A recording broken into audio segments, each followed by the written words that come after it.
Hello students, बच्चों, आज हमें जो डीओई से वर्कशीट मिली है वो ग्रामर से रिलेटेड है और उसका टॉपिक है रिपोर्टेड स्पीच।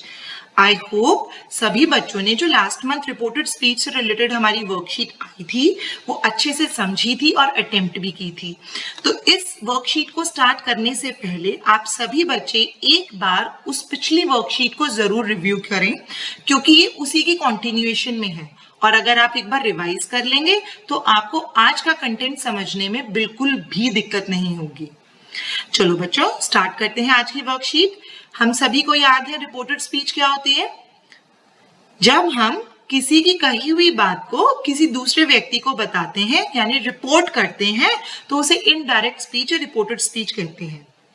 जैसे डायरेक्ट क्वेश्चन है, he said where is she going, उसने कहा वो कहाँ जा रही है।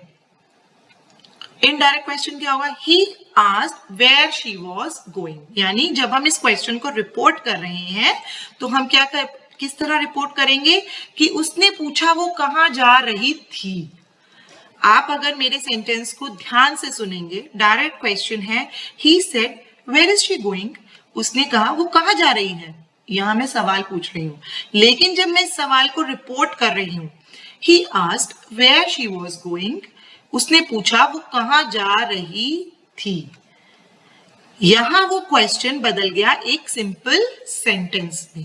तो बेटा आज जो हमारा टॉपिक है वो इंटेरोगेटिव सेंटेंसेस से रिलेटेड है। इंटेरोगेटिव सेंटेंसेस यानी जिन सेंटेंसेस में हम सवाल पूछते हैं, क्वेश्चन पूछते हैं, आज हम उनको रिपोर्ट करना सीखेंगे, उनको इनडायरेक्ट स्पीच में, इनडायरेक्ट क्वेश्चंस में कन्वर्ट करना सीखेंगे, जो कि बहुत इजी है।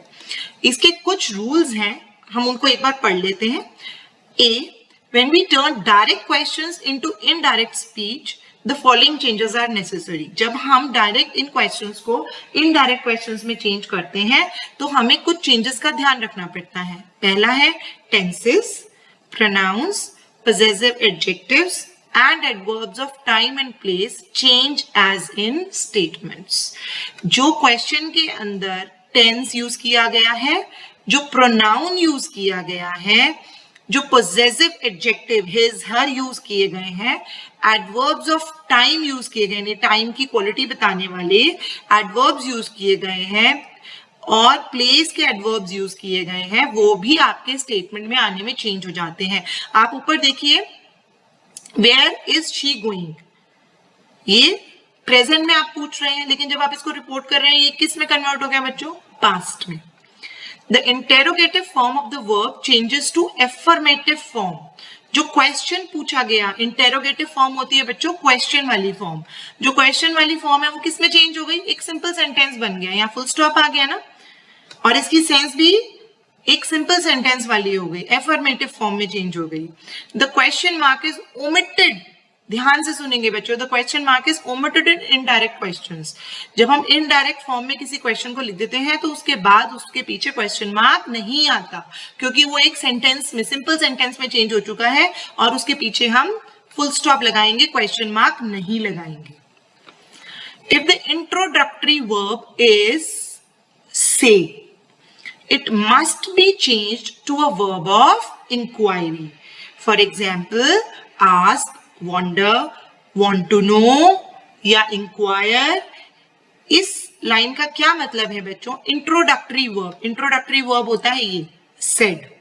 अगर यहाँ पे said लिखा हुआ है, से की ही फॉर्म होती है said, तो अगर यहाँ said लिखा हुआ है तो आप उसको किस में चेंज कर देंगे, asked, wondered, wanted to know, inquired, क्योंकि यहाँ पूछ रहे हैं ना, यहाँ पर पूछ रहे हैं, तो हम कैसे उस चीज का इमोशन दिखाएंगे कि सवाल पूछा गया है। अगर हम इसको सीधा सेंटेंस में लिख देंगे और कोई इनडायरेक्ट क्वेश्चन को रीड कर रहा है, उसे कैसे पता चलेगा कि सवाल पूछा गया था, उसको रिपोर्ट किया गया है इस इंट्रोडक्टरी वर्ब से, आस्क्ड से, कि एक्चुअल में ये एक क्वेश्चन था। तो अगर से की फॉर्म यूज की गई है डायरेक्ट स्पीच में तो हम उसको इनडायरेक्ट में चेंज करते हुए asked, wondered, wanted to know या इंक्वायर्ड लिख देते हैं। देखिए, ही सेड, ये इंट्रोडक्टरी वर्ब है सेड, जो कि से की फॉर्म है, तो जब हम इसको रिपोर्ट कर रहे हैं तो हमने सेड का क्या बना दिया, asked. He asked where the station was, tense भी चेंज कर दी, where is the station present में है और इसको पास्ट टेंस में कर दिया। अगला रूल है बेटा, ask can be followed by the person addressed. Very good, ध्यान से सुनेंगे। जब हमने आस्क कर दिया इसका, उसके बाद हम लिख सकते हैं कैन बी फॉलोड। ऑप्शन होता है कि हम इसके बाद लिख सकते हैं कि सवाल किससे पूछा गया, पर्सन एड्रेस्ड, वो सवाल किससे पूछा गया, वो मैं भी हो सकती हूँ या पर्टिकुलर कोई नेम भी मेंशन्ड हो सकता है। जैसे एग्जाम्पल देखेंगे, he asked what you have got in your bag.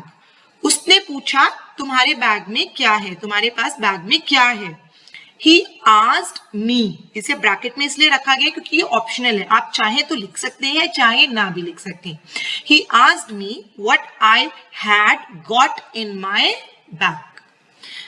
ठीक है बच्चों, नेक्स्ट है but wonder and want to know cannot take an indirect object. So if we wish to report a question where the person addressed is mentioned, we must use ask। अब इसमें बेटा एक थोड़ा सा क्लॉज है, वो ये है कि अगर हम हमारे रिपोर्टेड स्पीच को लिखते समय, इनडायरेक्ट स्पीच को लिखते समय आस्क्ड नहीं लिख रहे हैं, हम क्या यूज कर रहे हैं, वंडर या वांट टू नो। तो जब वंडर और वांट टू नो यूज करेंगे तो हम यहाँ पर सब्जेक्ट नहीं लिख सकते, मी नहीं लिख सकते। तो इसलिए अगर यहाँ पर हमारी डायरेक्ट स्पीच में मेंशन्ड है नाम कि किससे सवाल पूछा जा रहा है, तो आप बच्चे कभी भी वंडर और वांट टू नो नहीं यूज करेंगे। और मैं आपको सजेशन दूंगी कि चाहे किसी का नाम मेंशन्ड है या नहीं है, यानी आपको पता है किससे पूछा जा रहा है सवाल या नहीं पूछा जा रहा है, इररिस्पेक्टिव ऑफ दैट आप हमेशा आस्क्ड या इंक्वायर्ड लिखिए। आप वंडर और वांट टू नो को, to be on safer side, it will be good अगर आप वंडर और वांट टू नो यूज कर रहे हैं, बट सेफ साइड होने के लिए, क्योंकि हमें एग्जाम भी अटेम्प्ट करना है, आप आस्क्ड और इंक्वायर्ड लिखिए। उसमें आपके पास ऑप्शन रहती है कि आप पर्सन एड्रेस, जिससे सवाल पूछा गया उसका नाम लिखें या ना लिखें। अगर उसमें नाम दिया हुआ है तो आप आस्क्ड और इंक्वायर्ड दोनों के साथ नाम लिख भी सकते हैं, और अगर नहीं दिया हुआ तो आस्क्ड और इंक्वायर्ड के साथ नाम नहीं भी नहीं लिख सकते। लेकिन अगर आपने वंडर और वांट टू नो लिख दिया है तो अगर उसमें नाम दिया हुआ है कि किससे सवाल पूछा गया है तो आप उसका नाम नहीं लिख सकते। ठीक है बच्चों, एग्जाम्पल देखेंगे। He said Mary when is the next train. He asked Mary when the next train was. If the direct question begins with a question word, अगर डायरेक्ट क्वेश्चन एक क्वेश्चन वर्ड से स्टार्ट हो रहा है, question words होते हैं बच्चों when, where, who, how, why, etc., जिन्हें WH वर्ड्स भी कहा जाता है। हाउ H से स्टार्ट होता है बट उसको गिनते WH वर्ड में ही है। The question word is repeated in the indirect question. तो जो क्वेश्चन वर्ड था why, what, इसको हम इनडायरेक्ट में एज इट इज रिपीट कर देते हैं। He said, why didn't you put on the brake? Said आया तो उसकी जगह asked हो गया। Asked है तो क्योंकि उसने उससे सवाल पूछा तो हमने जिस पर्सन को एड्रेस किया उसकी ऑप्शन हो गई कि हम हर लिखें या ना लिखें। He said, why didn't you put on the brake? He asked her, why? Why as it is आ गया क्योंकि ये WH क्वेश्चन वर्ड है। She had not put on the brake। एक एग्जाम्पल और देखेंगे। She said, what do you want? She asked them what they wanted। What as it is आ गया बच्चों। If there is no question word, if और whether must be used। अगर कोई question word है ही नहीं तो आप if और whether को यूज करेंगे। यानी अगर कोई सवाल पूछा गया है और उसमें उस सवाल को पूछते हुए WH वर्ड यूज नहीं किया गया है तो आप if और whether यूज करेंगे। Is anyone there? इसका जवाब he asked। उसने पूछा क्या वहां कोई है। He asked if और whether, इन दोनों में से कोई एक यूज करना है बच्चों। Anyone was there। कुछ और पॉइंट्स हैं बच्चों जो हमें समझ लेने चाहिए। If the interrogative sentence has a WH word, it is repeated in the sentence and it serves as a conjunction. वो क्या बन जाता है WH वर्ड जो हम एज इट इज यूज करते हैं हमारे इनडायरेक्ट स्पीच में, WH वर्ड बन जाता है conjunction. If the interrogative sentence is a yes no answer type sentence, यानी किसी जो सवाल पूछा गया है उसका जवाब या तो हाँ है या ना है, तो if और whether is used as the conjunction। तो हम जब इनडायरेक्ट स्पीच यूज करते हैं उसमें क्या यूज करेंगे, इफ और weather. The auxiliaries do, does, did in a positive question in the reported speech are dropped. Auxiliary words होते हैं डू, डज और डिड. अगर पॉजिटिव क्वेश्चन पूछा गया है तो जब हम रिपोर्टेड स्पीच लिखते हैं तो हम उसे छोड़ देते हैं, उस वर्ड को ड्रॉप कर देते हैं. चलिए बच्चों अब बढ़ते हैं एक्सरसाइज की तरफ. Madhu asked me is it cold outside. Madhu ने मुझसे पूछा क्या बाहर ठंड है. Madhu asked me. अब बच्चों ये इज है, क्वेश्चन वर्ड से स्टार्ट नहीं हो रहा तो हम इसे क्या लिख देंगे, if. Madhu asked me if it was cold outside and full stop, question mark चला गया. Mother said, is Rohan playing in the field?